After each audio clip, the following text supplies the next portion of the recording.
आदाब नाज़रीन, 4 बजे का स्पेशल रिपोर्ट लेके मैं आपकी खिदमत में हाजिर।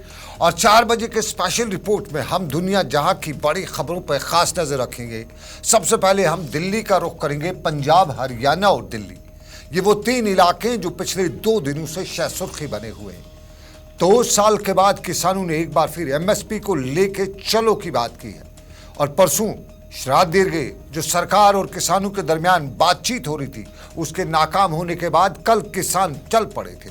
और कल किसानों ने दिल्ली मार्च जो शुरू किया, तो सिंघू बॉर्डर पहुंचते पहुंचते किसानों के सामने दीवारें खड़ा की गई।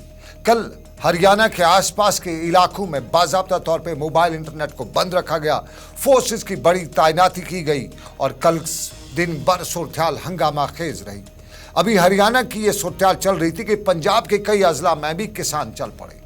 किसान पंजाब से चल पड़े तो अगला पड़ाव उनका दिल्ली का था। तो दिल्ली में भी किसानों ने कोशिश की और सरकार ने भी कोशिश की कि किसानों को दिल्ली के बॉर्डर तक ना पहुंचे जाए। कल शंभू बॉर्डर पर खूब हंगामा हुआ।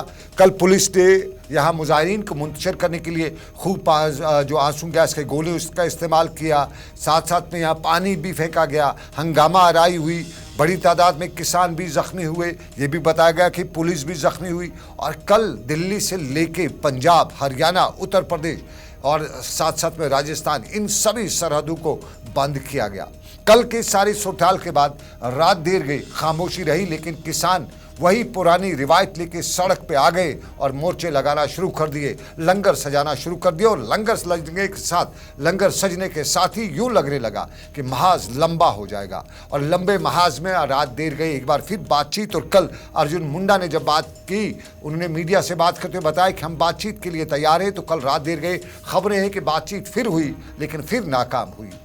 एमएसपी को लेके किसान डिमांड कर रहे हैं। और पिछली बार आपको याद होगा किसानों ने 3 मांगे रखी थी, लगभग 7 महीने तक सूरत-ए-हाल रही। और उसके बाद सरकार ने उन सभी 3 मांगों को मांगा, लेकिन एमएसपी को लेके तब बताया था कि एक कमेटी बिठाई जाएगी। लेकिन 2 साल गुजरने के बाद भी वो कमेटी रिपोर्ट नहीं दे सकी। तो किसान अब के उस रिपोर्ट को लेके सारी सिचुएशन बनाए हुए। और कल ये धुआं आज भी दोबारा देखने को मिला। आज सिंघू बॉर्डर हो, टिकरी बॉर्डर हो, गाजीपुर बॉर्डर हो, यहाँ फोर्सेस को तैनात किया गया था। कीले सड़क पे लगाई गई थी, खारदार तारे खड़ा की गई थी, बैरिकेड्स लगाए गए थे और सीमेंट के जो सामने है ट्रैक्टर, ट्रॉलीज वगैरह सब कुछ लगाए हुए थे। लेकिन किसान अपने महाज पे डटे हुए हैं। किसानों का कहना है कि हुकूमत लिख कर दे उनके मुतालबात। सरकार का उनका कहना था कि उनके मुतालबात पर सरकार संजीदगी से गौर नहीं कर रही है और फिर वो इसीलिए दिल्ली जा रहे हैं। और दिल्ली से करीबन 200 किलोमीटर दूर बॉर्डर पे शंभू सरहद पर तमाम हंगामा आराई हो रही है। और किसानों ने जब आज सुबह हंगामा आराई शुरू की, तो हरियाणा से भी खबरें कि वहाँ से भी किसान निकले, पंजाब से भी निकले। लेकिन अभी उत्तर प्रदेश और राजस्थान, इन 2 इलाकों से किसान नहीं। पिछले साल भी किसान, जब पिछली बार ऐसा किसानों का मोर्चा निकला था, तो तब बड़ा महाज बना था। और यही सिचुएशन इब्तदाई दिनों में देखनी थी जो लंबी हुई थी। और फिर आज भी वही लंबी होती हुई हिकमत अमली देखने को मिल रही है। लेकिन सरकार भी इस पर हिकमत अमली कर रही है और सरकार का भी कहना है कि मुज़ाकरात जारी रहेंगे। किसान भी बातचीत की बात करते हैं। लेकिन दिल्ली के अहम इलाकों पर भी नज़र रखी जा रही है। दिल्ली में सिक्योरिटी के सख्त इंतजाम किए गए हैं, बैरिकेड्स खड़ा की गई हैं। दिल्ली पुलिस की जानिब से लोधी रोड, निज़ामुद्दीन दरगाह के आसपास सिक्योरिटी के कड़े बंदोबस्त किए गए हैं। हिफाजती इंतजामात को मजबूत भी किया गया है। और दिल्ली के कुछ इलाकों में दफ़ा 144 भी नाफिज है। तो दफ़ा 144 नाफिज है। ताबिश कमाल दिल्ली में हमारे साथी है, वो बताएंगे कि दफ़ा 144 से लेके दिल्ली की क्या सूरत-ए-हाल है। ज़रा सुनिएगा ताबिश क्या बता रहे हैं।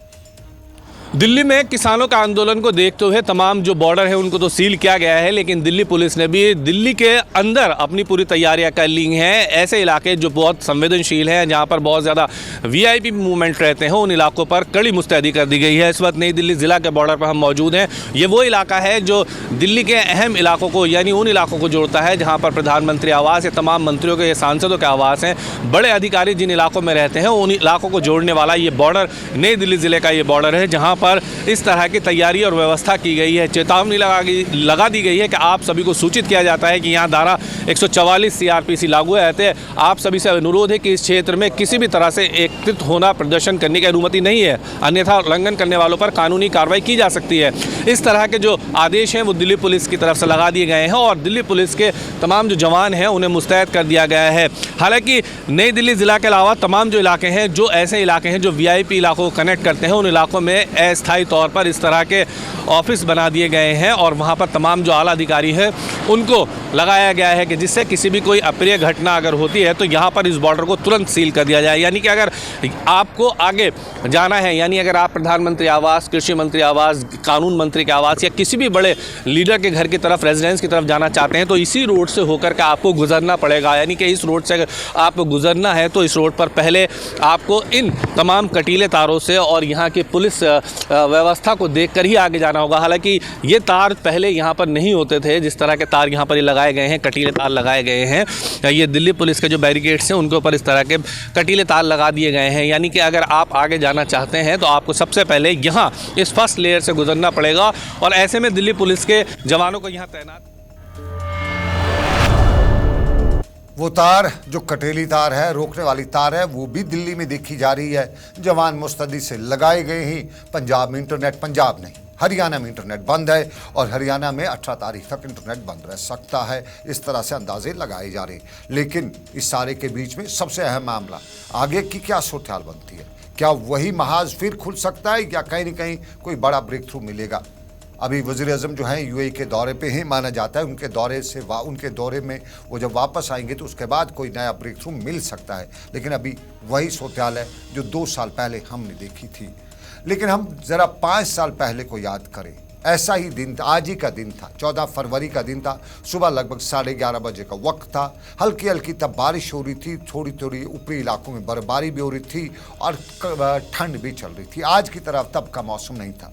जम्मू श्रीनगर कौमी शाहराह पर CRPF की एक कानवाई आ रही थी। बसों का ये कानवाई का टोला जब लथपोरा के नज़दीक पहुंचा तो ज़ोरदार धमाका हुआ और इस धमाके में 40 के करीब जम्मू के CRPF के जवान मारे गए। ये वाक़ा होते ही पूरे मुल्क में हाहाकार मच गई। मुल्क में वज़ीर-ए-आज़म से लेकर दूसरी शख्सियात ने इस पर रद्द-ए-अमल ज़ाहिर किया, पाकिस्तान को इसके पीछे बताया और पाकिस्तान को जवाब देने की बात की गई। और यूं पाकिस्तान में ऑपरेशन बालाकोट किया गया और पाकिस्तान में जब ऑपरेशन बालाकोट किया गया तो वहाँ पे नई दिल्ली में फ़ौजी ज़राया ने बताया कि बड़ा कामयाब ऑपरेशन है। लेकिन एक दिन बाद ही वापस जवाब मिला और उसमें दोनों मुल्कों के दरमियान हालत ये हुई कि एक दूसरे के सामने खड़ा हो गए। यूँ लग रहा था कि तीसरी आलमगीर जंग शुरू हो चुकी है। लेकिन बाद में कहीं न कहीं वो आलमगीर जंग जो होने जा रही थी वो रुक गई। लेकिन उसी सिलसिले में उन जवानों को जो फ़ौज के 40 जो CRPF के 40 जवान के करीब जवान थे उन्हें आज खिराज अक़ीदत भी पेश किया गया। और उन्हें खिराज अक़ीदत पेश करते हुए सबसे पहले वज़ीर-ए-आज़म ने सुबह सुबह अपने ट्वीट में उन जवानों को खिराज अक़ीदत पेश करते हुए बताया कि उन बहादुर हीरोज़ को आज याद करते हैं जिन्हें मुल्क ने आज के दिन पुलवामा में खोया। हम उनकी अजीम कुर्बानियों को कभी नहीं भूलेंगे। उनकी हिम्मत हमें एक मजबूत और तरक्की याफ्ता हिंदुस्तान बनाने की तरगीब देती है। ये वज़ीर-ए-आज़म का ट्वीट था। ज़रा वज़ीर-ए-आज़म का ट्वीट दिखा दीजिएगा आबिद। और ये भी साथ साथ में और इधर दूसरे लीडरान ने भी इस हमले में जान बाक हुए जो CRPF एहलकार हैं उन्हें खिराज अक़ीदत पेश किया और बताया कि पूरी कौम उनके ख़ानदानों के साथ खड़ी है। ये नरेंद्र मोदी वज़ीर-ए-आज़म का ट्वीट था। लेकिन दूसरा ट्वीट हमारे जम्मू कश्मीर के लेफ्टिनेंट गवर्नर मनोज सिन्हा का भी आया था। मनोज सिन्हा ने भी सुबह सुबह X, पहले इसे ट्वीट कहा जाता था, अब इसे X कहा जाता है, इस पर इन एहलकारों को जम्मू कश्मीर के लेफ्टिनेंट गवर्नर का ट्वीट आपको दिखाएंगे। और यहाँ पे आबिद दिखा दीजिएगा जम्मू कश्मीर के लेफ्टिनेंट गवर्नर का ट्वीट, LG का ट्वीट दिखा दीजिएगा। और 5वीं बरसी पर LG मनोज सिन्हा ने इन एहलकारों को खिराज अक़ीदत पेश करते हुए बताया कि इन्होंने अपनी जानों का नजराना जम्मू कश्मीर में अमन, सलामती और कानून की बालादस्ती के लिए दिया है और उनकी ये कुर्बानियां हमेशा याद रहेंगी। ये जम्मू कश्मीर के आला अहदेदारों का ट्वीट। लेकिन ऑन स्पॉट क्या कुछ हुआ, लथपुरा की ये तस्वीरें, वही जगह जहां पे ये हमला हुआ था, जहां पे सब कुछ हुआ था। और यहाँ लथपोरा में आज उस जगह पर भाजपा की तरफ से गोलीबारी की गई जहां पे हमला हुआ था। पार्टी के सीनियर लीडरान में अल्ताफ ठाकुर, श्यामलाल शर्मा और मोहम्मद याकूब मलिक ने दूसरे हमराओं पार्टी कारकुनान के हमरा यहाँ पहुंचकर गोलीबारी की। सीआरपीएफ के उन जवानों को खिराज अकीदत पेश किया और बाद में श्यामलाल शर्मा ने मीडिया से बात करते हुए उन्हें खिराज अकीदत पेश किया।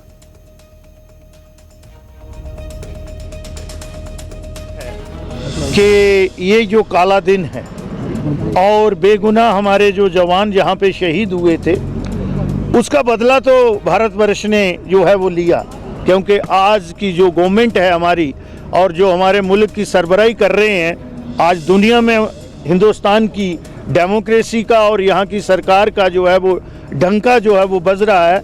उसका कारण ये है कि एक बहुत ही सशक्त प्रधानमंत्री और सरकार हमारे पास है। और आज के इस दिन को मैंने पहले ही कहा कि ये एक काला दिवस है, लेकिन अगर हम देखेंगे तो 34 बरस से जम्मू कश्मीर में जो है बेगुनाह लोगों का जो है वह खून बहाया जा रहा है। आज के दिन पे मैं उन बहादुर नौजवानों को सल्यूट भी करता हूं और उनके परिवार के साथ संवेदना प्रकट भी करता हूं। और जम्मू कश्मीर की श्याम शर्मा जम्मू कश्मीर में वजीर भी रह चुके हैं, बड़ी सियासत में बड़ा नाम भी है और आज मुद्दतों बाद मीडिया के सामने उन्हें देखा भी गया। ये श्रीनगर में वो थे लथपोरा के स्पॉट पे। लेकिन आपको बताते चले, जम्मू में भाजपा के रियासती सदर रविंदर रैना ने भी लथपोरा के में मारे गए उन फौजी जवानों को खिराज अकीदत पेश करते हुए बताया कि पूरी कौम उनके साथ खड़ी है। भारतीय सेना के जांबाज वीरों को पूरा देश नमन करता है। देश नमन करता है अपने अमर वीर बलिदानियों को, जिन्होंने मातृभूमि के लिए अपना सर्वस्व अर्पण किया।